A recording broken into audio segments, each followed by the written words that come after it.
Good morning. And today we're back in Newcastle and I'm going to do history of Pink Lane. So let's begin.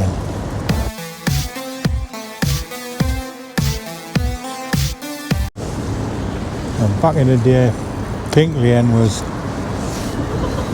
just a path behind a medieval town wall, and it had two towers and a gate on. The first tower was Gunner Tower, which is roughly about where Gunner House is, and like I say, it was just basically a path. Now it's a pedestrian zone. That's been done up a bit. Pictures and that, artwork. Try and tidy it up, but it's still full of bins. Like I say, it was basically, to my left here was a 25-foot defensive wall to keep out the invading Scots and that. And it was basically a little path so messengers and soldiers could travel between the towers and the gates.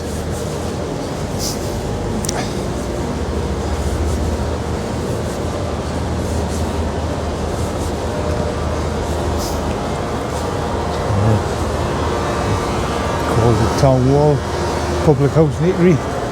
This is probably roughly where the town wall ran.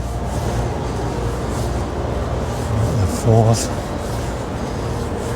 And this is roughly where the fourth gate was, in the middle.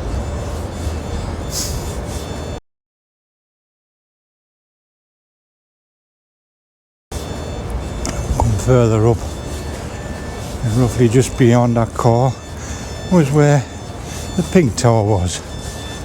Now back 700 years,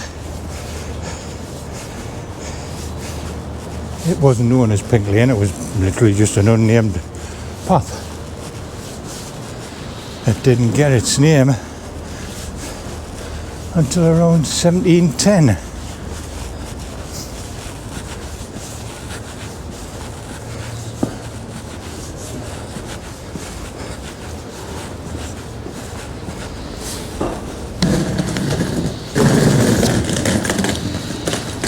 Thomas Blackett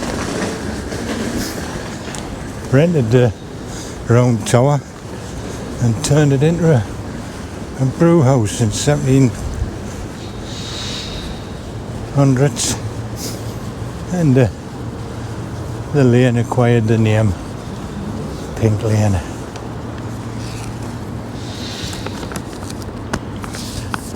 And it was roughly around about here where the round tower was.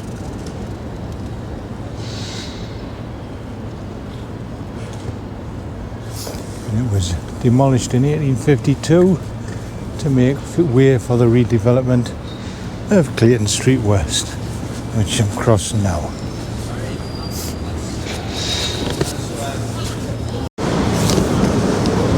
In the early 19th and 20th century, the lane identity had shifted.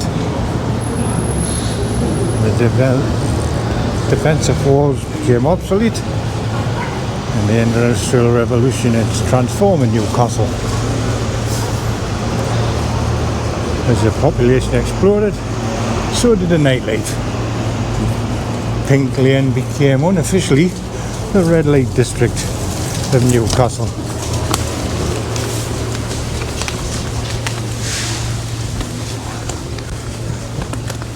Get near the top,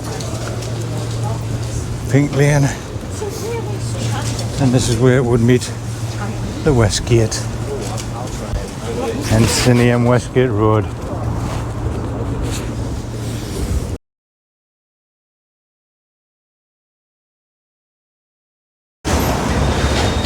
Some more insulation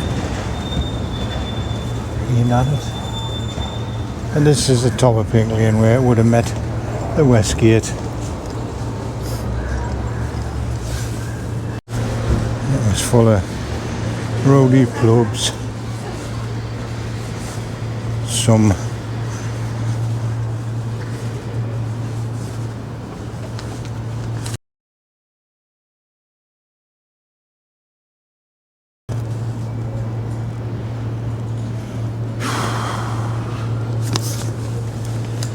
was full of rowdy pubs, illegal drinking dens, and a brothels. And it went on, even after it finished, it went on for at least another century. What about the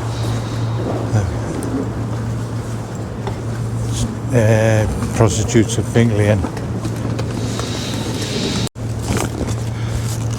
Nowadays it's turned into pretty vibrant, trying to bring it back to life. It's de-art installation, but it always seems to be full of bins,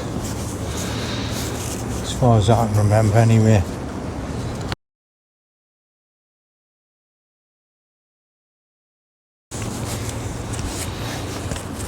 So from a defensive path behind a fortress wall to the city's most scandalous district, and now to a flourishing cultural hub, Pink Lane's 800-year journey is incredible. It's a street that has worn many faces.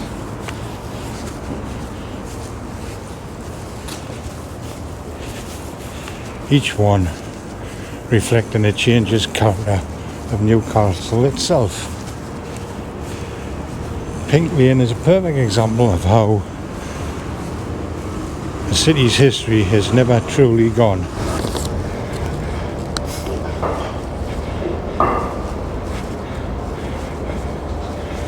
It's written in the curve of the street, the names of the pub like the Town Wall and the Gunner Tower, the Gunner Tavern, and its creative spirit of the people who walked it for centuries.